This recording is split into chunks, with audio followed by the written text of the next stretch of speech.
আপনারা জানেন তো গতকালকে প্রশিক্ষণ বিমান মাইলস্টোনে আঘাত আসে এবং কোমলময় শিশুরা তারা অনেকে জীবন যায়, অনেকে লড়তেছেন হাসপাতাল। দেখেন কালকে 21 গেছে, 21 তার নাম হলো আসমা।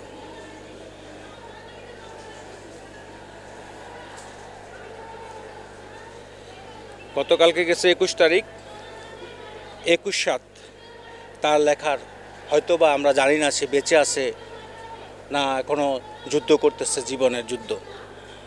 তার জীবনের শেষ লেখা হয়তোবা তার মিস, অথবা তার হবে সাইন। এটা হলো তার জীবনের শেষ সাইন, আমরা জানি না। এবং সে যদি বেঁচে থাকে আমরা সবাই তার জন্য দোয়া করব।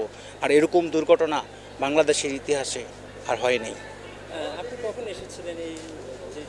আমি গতকালকে নিজে ব্লাড দিয়ে আসছি। আমি ছিলাম 3-4 ঘন্টা ইয়েতে, এই ঢাকা মেডিকেলে। এখন আসছি মাত্র, এসে এই জিনিসটা পাইলাম।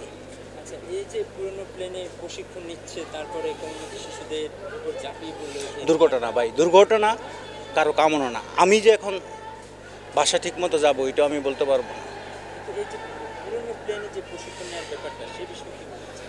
আসলে এটা কর্তৃপক্ষ বলতে পারবে, এটা আমরা এই বিষয় নিয়ে কোনো কথা বলতে পারবো না। ঠিক আছে, ধন্যবাদ।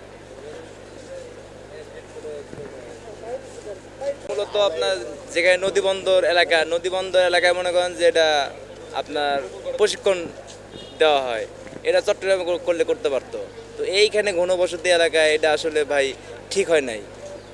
এটা সবাই এটা ভাই আমার মানে মোবাইলে দেখা মাত্র এটা আসলে সবারই খারাপ লাগছে। মানে আমার বাচ্চা আছে, আরেকজনের বাচ্চা আছে, এটা যদি আমার বাচ্চা পর্যন্ত হইতো তাহলে কেমন লাগতো?